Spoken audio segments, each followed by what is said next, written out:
In the quiet suburbs of Boston, morning sunlight streams through the windows of our white two-story house where my family lives.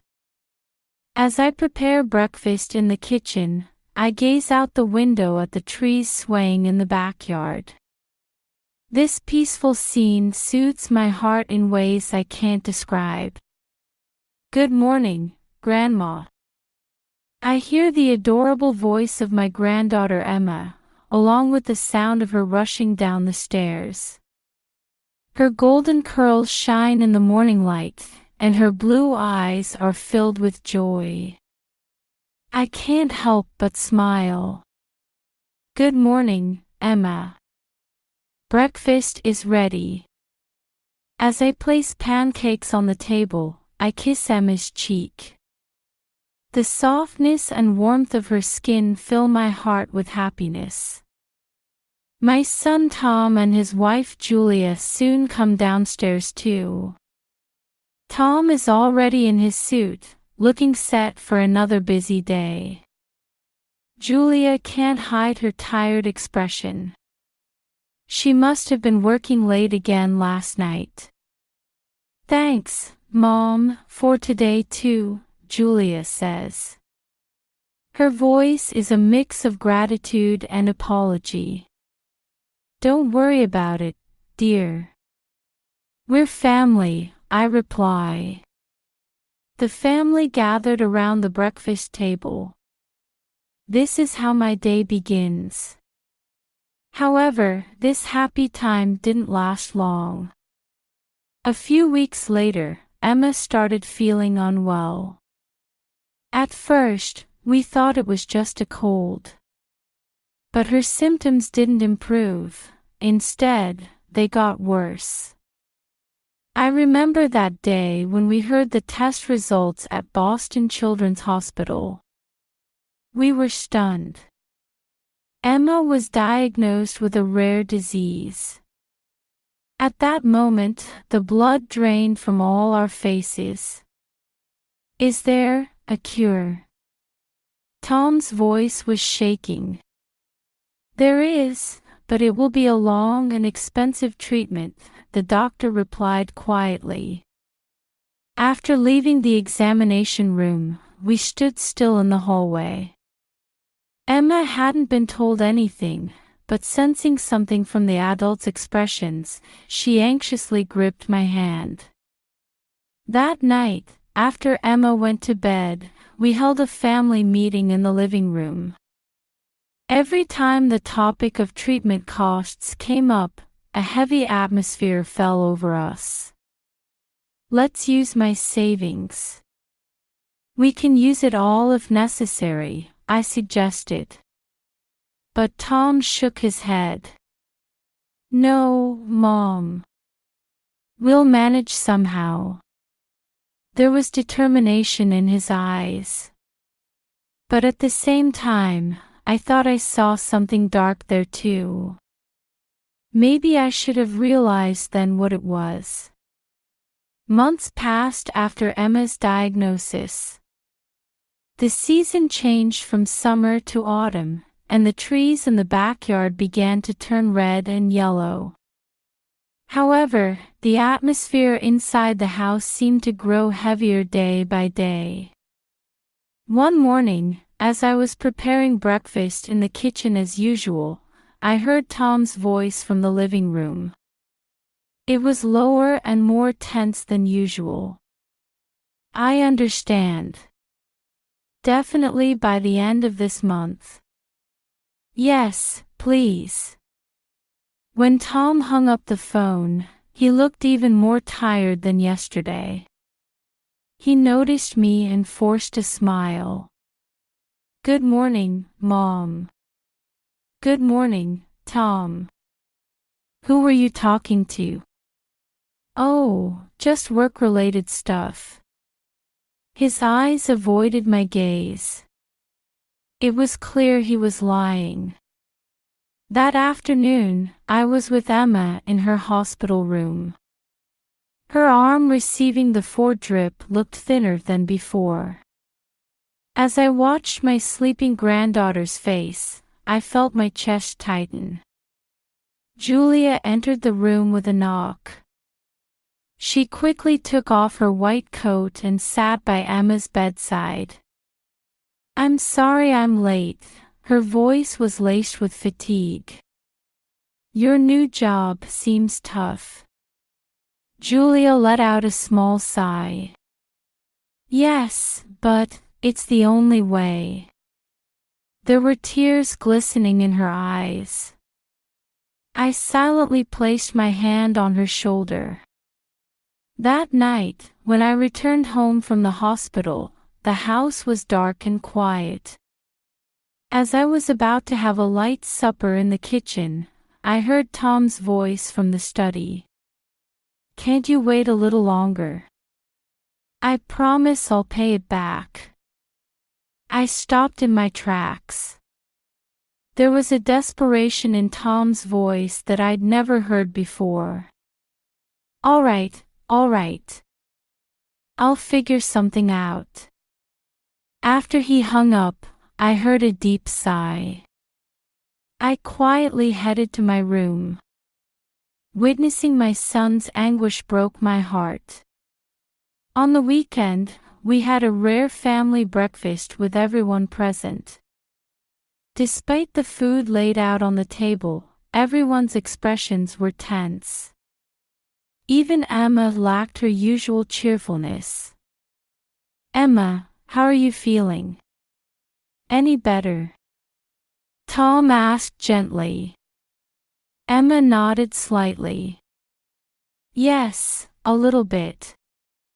However, contrary to her words, her complexion looked poorer. After the meal, when Emma had returned to her room, Tom spoke up. "Mom, Julia. I need to talk to you." His voice was trembling. "The truth is, I've taken on some debt for Emma's treatment." Julia looked at Tom with a surprised face. "How much?" When Tom revealed the amount, the air in the room seemed to freeze. "But it's okay," Tom tried to sound cheerful. "We'll manage somehow." Late that night, I couldn't sleep. Hearing a noise from downstairs, I quietly went down and saw Tom on the phone in the living room. "I know, but I need a little more time." His voice had a pleading tone. It was clear he was being pressed for debt repayment. As I climbed back up the stairs, I felt my chest tighten. Those happy days with my family now seemed like a distant past. Emma's illness, mounting debts, a family on the brink of collapse. How much further would we be pushed? And I had a feeling that there were still unknown trials waiting for us ahead. That premonition weighed heavily on my heart. That day, I was packing Emma's things in her hospital room. We had reached the limit of treatment at Boston Children's Hospital, and in search of new hope, we decided to transfer to a specialized medical center in New York. Emma was asleep, but her expression betrayed a hint of anxiety. "It's okay, Emma. You'll get better at the new hospital," I whispered to her. Early in the morning, an ambulance departed with Emma. We were to follow in our car. Tom was driving, with Julia and me in the back seat. The car was quiet, with everyone lost in their own thoughts. The journey to New York was long, and we decided to take a break. As we were about to leave the service area after having a light meal, Tom's cell phone rang. Seeing his expression change in an instant made my heart skip a beat. "I understand. We'll head there right away." Tom's voice was trembling. "What's wrong?" Julia asked anxiously. Tom took a deep breath and turned to face us. "The ambulance carrying Emma, it's been in an accident." At that moment, I felt as if the world had stopped. I could hear Julia scream in the distance. I was at a loss for words, just standing there in shock. We rushed to the accident scene. The roads were congested, and it felt like we'd never arrive. When we finally reached the site, there were multiple ambulances and police vehicles parked. Police Chief Jim Hopper approached us. His expression was stern, and my anxiety grew. "Mr. and Mrs. Streep, I'm sorry, but—" Hopper began, choosing his words carefully. "The ambulance carrying Emma collided with a truck. It seems to have been due to driver negligence." "Emma? Where's Emma?" I asked desperately. Hopper took a deep breath before continuing. "Emma passed away at the scene. I'm truly sorry." At those words, my legs gave way. Tom supported me, while Julia collapsed to the ground. "We need you to identify the body, but—" Hopper chose his words carefully. "Due to the impact of the accident, there's significant facial damage. We'd rather not show this state to the family members." With trembling legs, I approached the ambulance. Looking inside, I saw a small body covered with a sheet. But I couldn't see the face. "Is this really Emma?" I asked with a shaking voice. "Yes, there's no doubt," one of the medical staff answered. "We confirmed it with Emma's hospital ID and personal belongings." I felt a strong sense of unease. But the reality before me was too cruel, and I didn't have the courage to put that feeling into words. Instead, I silently tried to accept a world without Emma.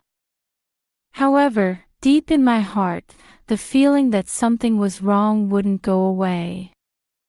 Little did I know then that this unease would become the beacon guiding my path forward. Tom and Julia were crying, supporting each other. Seeing them, I suppressed my doubts. I told myself that now was the time to support the family.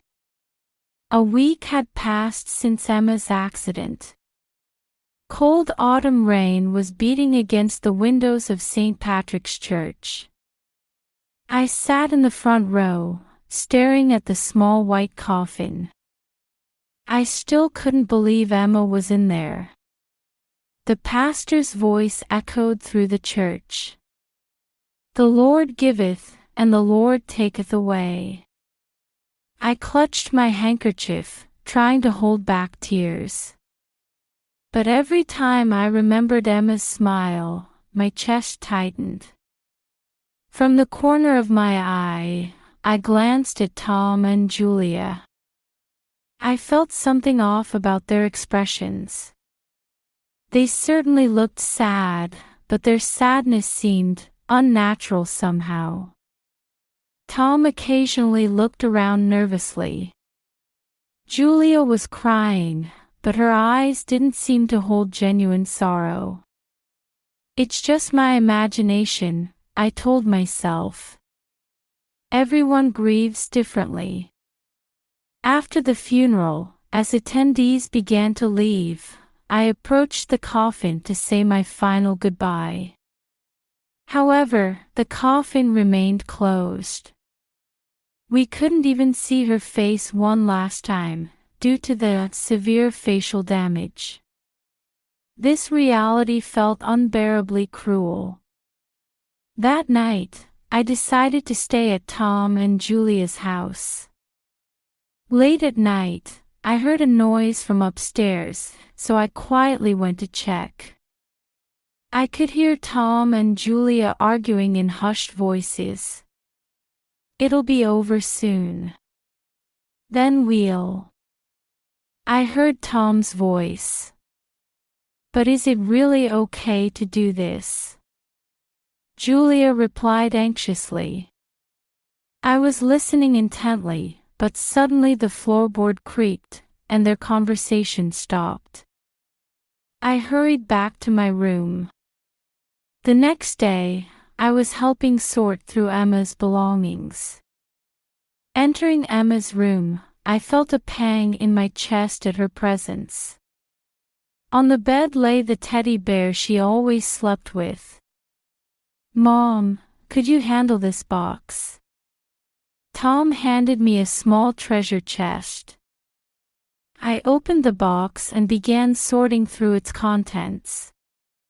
Colorful beads, seashells, small dolls. Emma's precious treasures. Then an envelope caught my eye.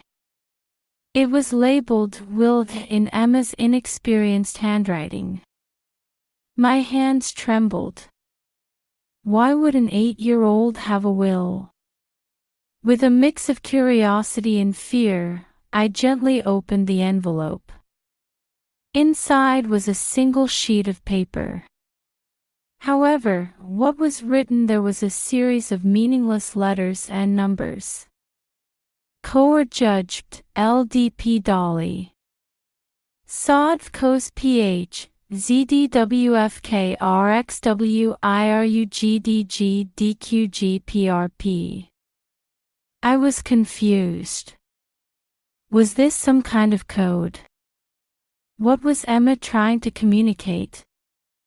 That night, I returned alone to my hotel room. I spread out Emma's will and desperately tried to decipher it. I searched the internet for information on code breaking, but I couldn't make heads or tails of it. But I couldn't give up. There must be an important message from Emma hidden in this code. I continued to wrestle with the cipher late into the night, pen and paper in hand. Outside the window, the rain continued to fall.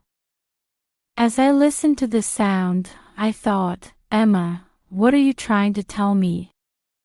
And when the answer became clear, I had no idea how much it would change my life.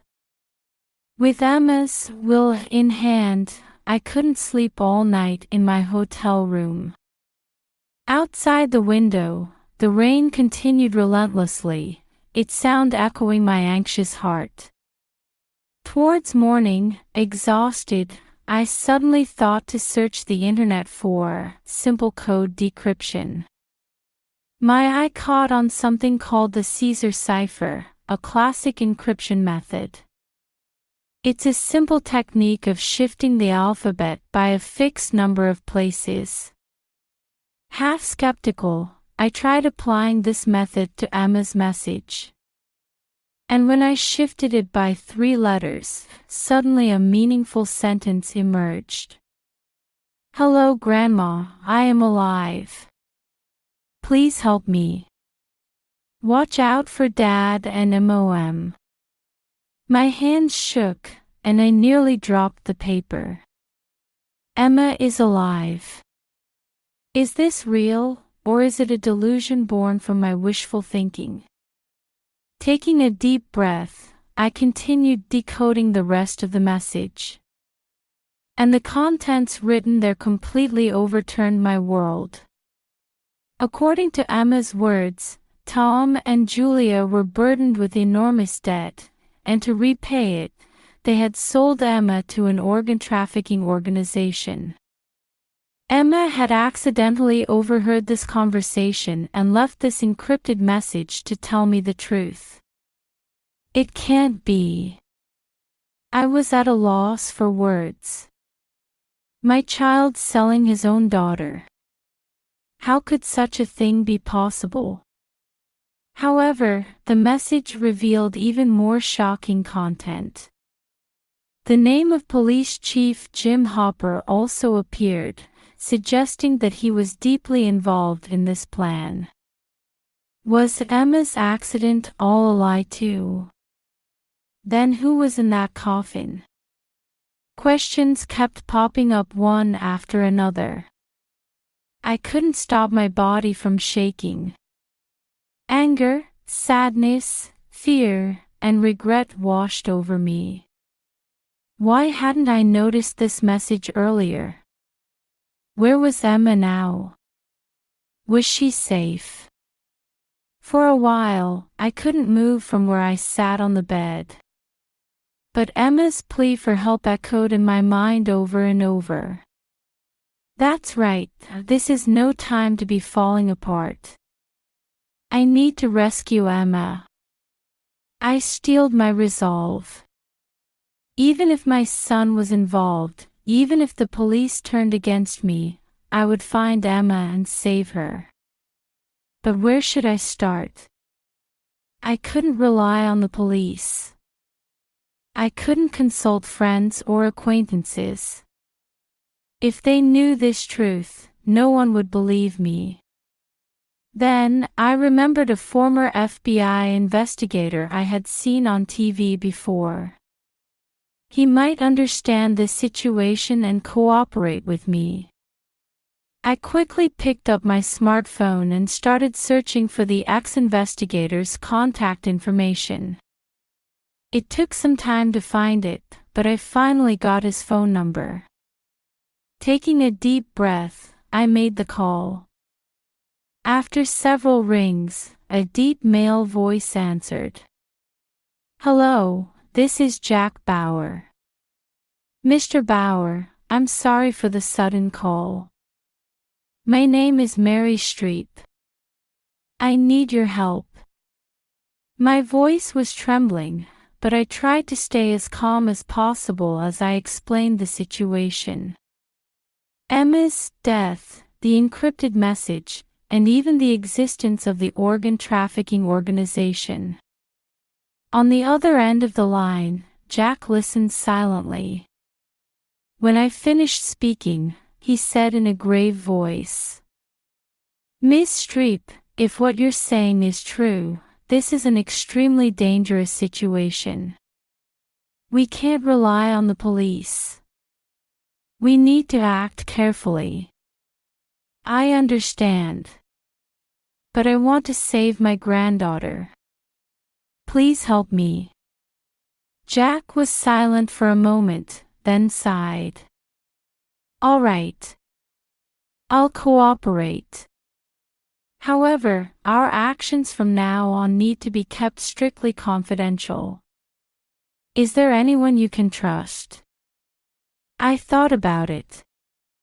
No, only you at the moment. I see. Then, let's meet tomorrow morning at 9 o'clock at the main entrance of the Boston Public Library.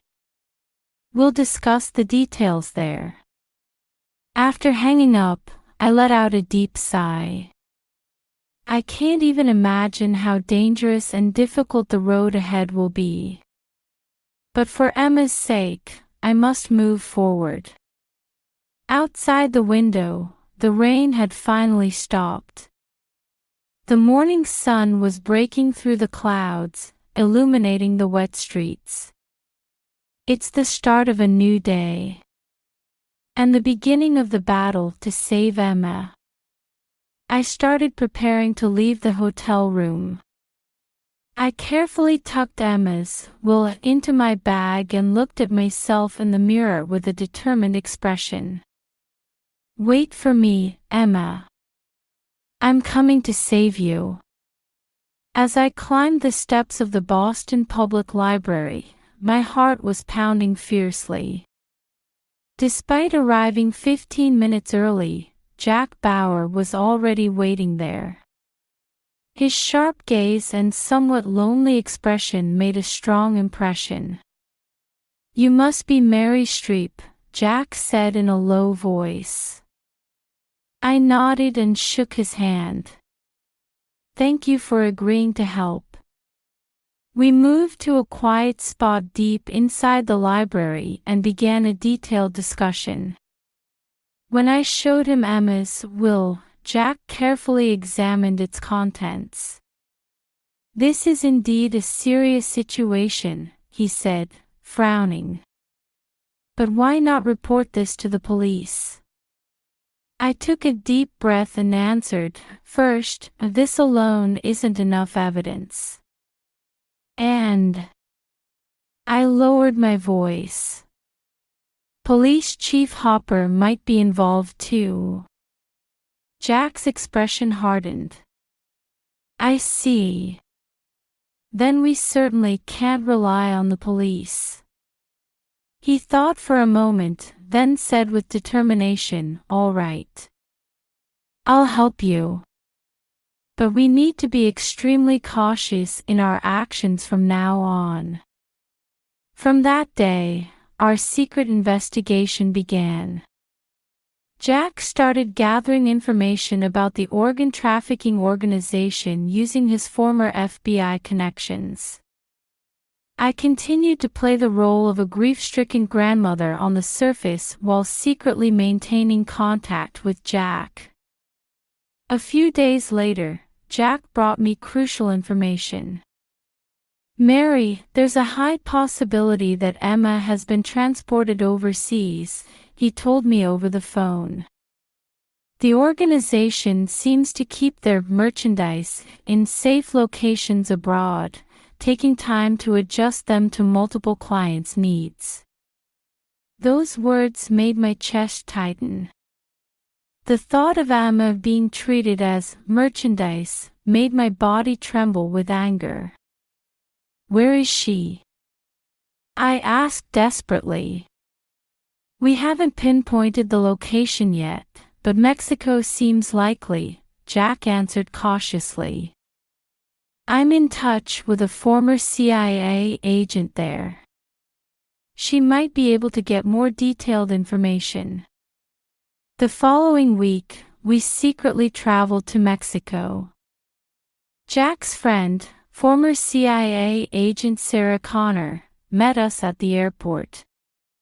"The situation is more complex than we thought," Sarah explained as she drove. "The organization has a secret facility in the outskirts of Mexico City.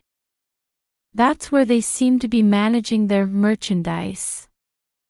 I felt another wave of intense anger at the word merchandise, but I tried to maintain my composure. "Is Emma there?" I asked. Sarah looked at me in the back seat with sympathetic eyes and answered, "It's highly likely. But we can't be certain."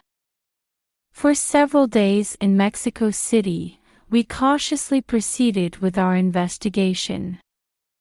Thanks to Sarah's cooperation, we were able to obtain more detailed information about the organization's movements.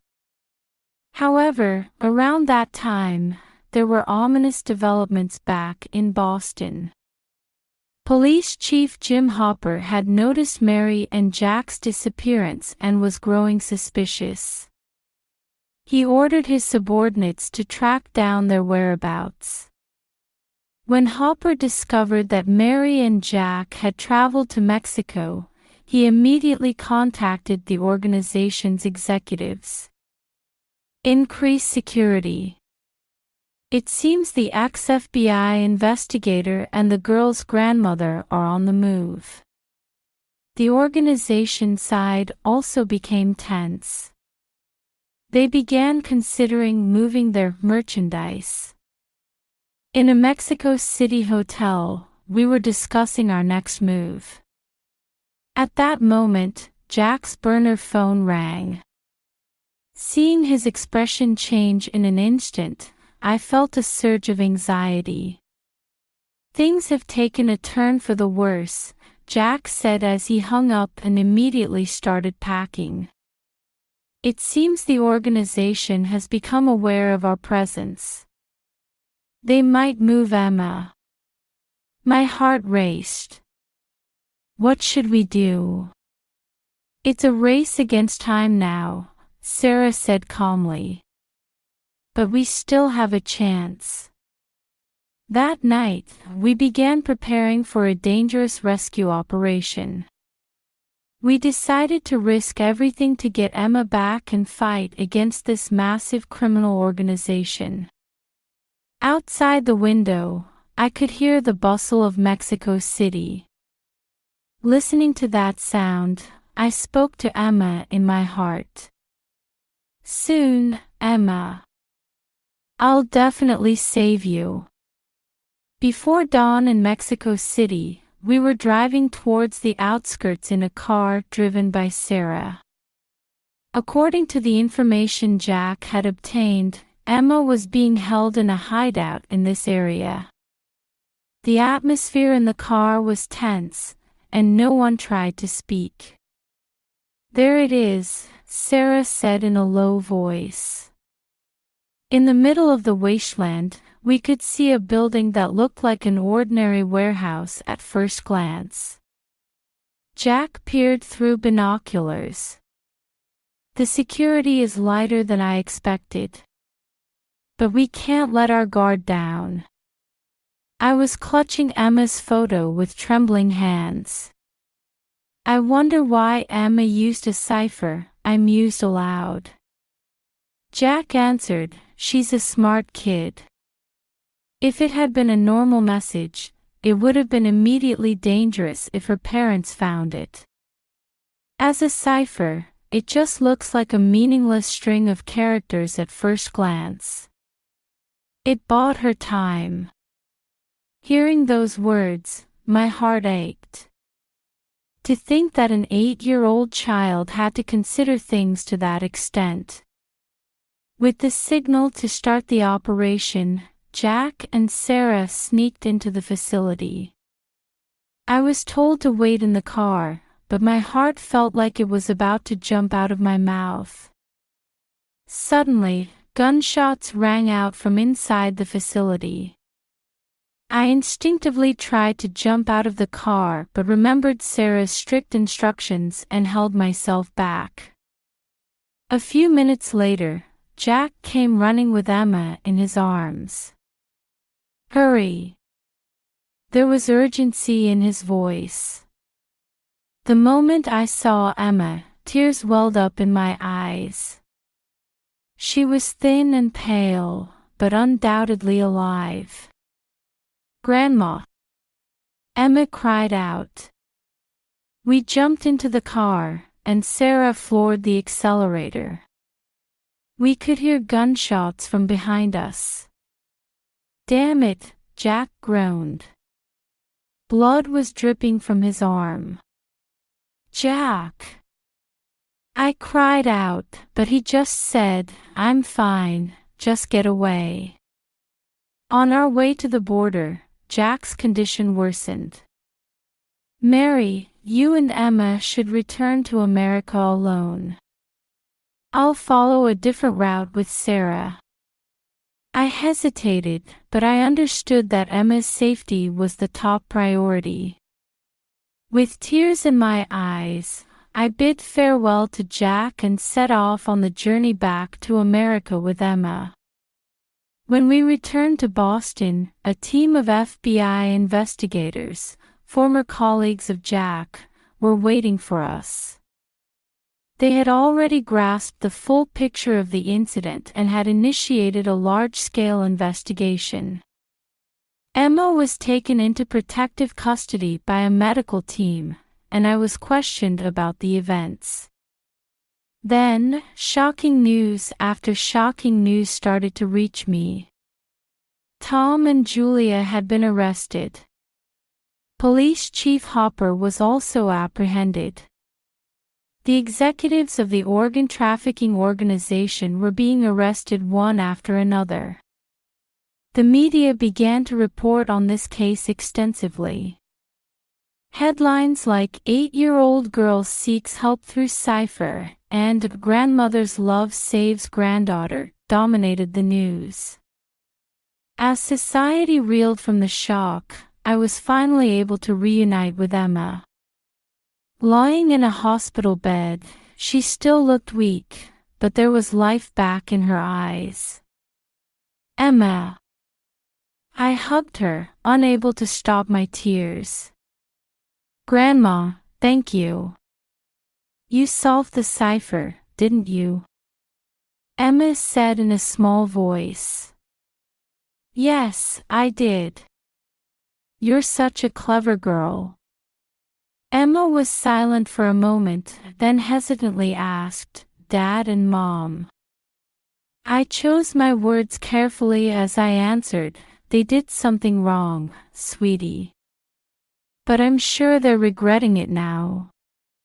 Tears welled up in Emma's eyes. I was scared. But I believed you would come for me, Grandma. I hugged Emma again. It's okay now. I'll never leave you again. Outside the window, the setting sun was painting the city red, as if heralding the beginning of a new life. This incident sent shockwaves through society, prompting many people to reconsider the meaning of family. And the story of a brave little girl and the grandmother who went to great lengths to save her became etched in many people's hearts. As the seasons changed from autumn to winter, Tom and Julia's trial concluded. The sight of my son and daughter-in-law standing in court bore no resemblance to their former selves, they just looked utterly exhausted. Just before the verdict was to be announced, Tom suddenly stood up. Please wait, his voice was trembling. Let me speak. As the judge nodded, Tom turned to face Emma and me. Mom, Emma. I'm truly sorry, tears welled up in his eyes. I was driven mad by the debts. But that's no excuse. I'm the worst father. Julia also stood up and said between sobs, Emma, I'm sorry. Mommy. Mommy. She couldn't finish her sentence and collapsed on the spot. I squeezed Emma's hand tightly. Emma's expression was complex, but she gave a small nod. The verdict, as expected, was a prison sentence. As the two were being led away, I heard Emma whisper in a small voice, Dad, Mom. It made my chest tighten. As we were leaving the courthouse, we crossed paths with former police Chief Hopper. He was also awaiting trial. I'm deeply sorry, he said, bowing his head low. I couldn't say anything and just left with Emma. After that, Emma's treatment resumed in earnest. The new attending physician proposed the latest treatment methods. This new drug shows promise for cases like Emma's, the doctor explained. And there's less concern about side effects. A few weeks into the treatment, Emma's complexion started to improve. Her smiles increased, and her appetite returned. Grandma, I want to go to the park today, Emma pleaded one day. Emma, you shouldn't push yourself too hard yet, I said, but I couldn't help feeling hopeful at her words. With the arrival of spring, there was a hearing regarding Emma's custody. The court swiftly approved the transfer of custody to me. From now on, let's do our best together, I hugged Emma. Yes, Grandma, Emma nodded firmly. On the day we moved into our new home, Jack Bauer was waiting at the entrance. The bandage on his arm was gone, and he looked healthy. I'm glad to see you both doing well, Jack smiled. Emma shyly hid behind him. Thank you, Uncle Jack. Emma, he's the one who helped save you, I gently explained. That night, the three of us had a barbecue in the garden of our new home. Under the starry sky, Emma's laughter rang out. Even Jack showed a relaxed expression for the first time in a while. "Mary," Jack said quietly, "is there anything I can do to help with your new life?" I thought for a moment before answering. "Well, please be someone Emma can talk to sometimes. She needs the presence of a trustworthy adult." Jack nodded with a serious expression. "Understood. Emma, from now on, you can call me Uncle if you'd like." Emma happily replied, "Okay." Fireworks suddenly lit up the night sky. It seemed to be someone's celebration nearby.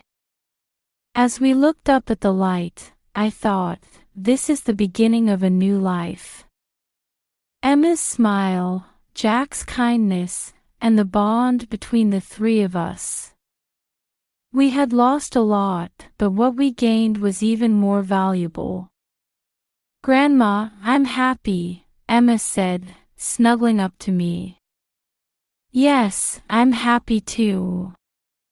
Illuminated by the light of the fireworks, the faces of the two seemed to promise a bright future.